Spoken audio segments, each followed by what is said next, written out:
ito naman pong lumubog na MV Devon Bay sa West Yes. Philippine Sea noong January 23, kung saan 15 nga daw po ang na-rescue habang dalawa ang patay na ang na-recover na po ng China Coast Guard. Ano ho yung naging proseso ng pag-turnover sa kanila ng China sa ating otoridad? Usually continuous po ang continuous po ang pagko-coordinate po. And it started po dun sa pag-usap ng Hong Kong Maritime Rescue Coordinating Center, and marami pong coordinating mechanisms na inobserba po ng ating Philippine Coast Guard.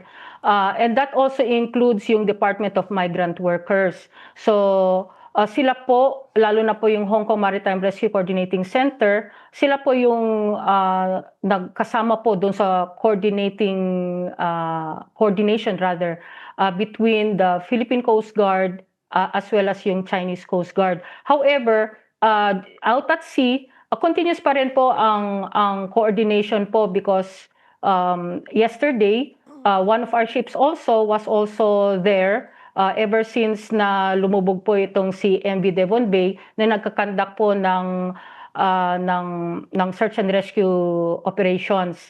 And it also was aware doon sa continuous na coordination po ng ating Coast Guard with Chinese Coast Guard on the manner of how it will be transported, how the passengers will be transferred from their vessel to their vessel po, ma'am. Para lang po malinaw sa publiko, no, Captain Martinez, routine cooperation po ba ito sa ilalim po ng international maritime law?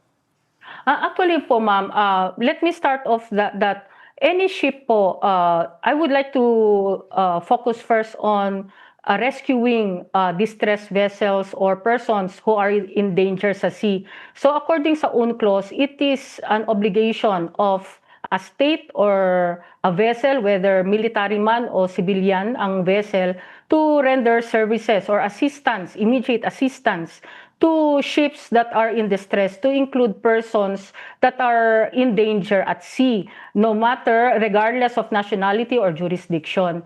So with this, it is an understanding that everyone has to help. So ang continuous coordination na ito is part of this UNCLOS po. Puntahan ko po yung mga nawawala. Ilan po ang nawawalang Pilipinong crew? This happened January 23, 3 days ago. Ano na po ang update sa lagay nila? Opo. 4 pa rin po ang missing.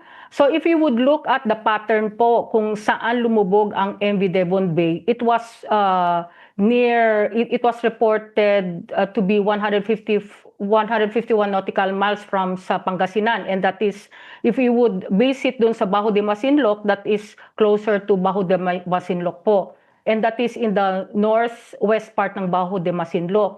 Now, according sa reports, yung agos po ngayon ng sea is towards is southwest. So with that, the search pattern has increased. Pababa po yung search pattern dahil malakas ang current and mataas po ang alon po. It is 2 meters actually. So nasa search phase pa rin po tayo or nandoon na sa transition ng recovery because it's been several days? Until now po, ma'am, your Philippine Navy is still undergoing search phase, is still undergoing search and rescue operations, intensified search and rescue operations. Actually, yung bagong frigate natin nandun po, conducting such operations, utilizing the new equipment it has, yung mga electro-optical tracking sensors, and to include yung air surveillance ng ating aircraft sa Philippine Navy. So continuous pa rin po yun, ma'am. We would not stop unless the Office of Civil Defense would tell us to do so.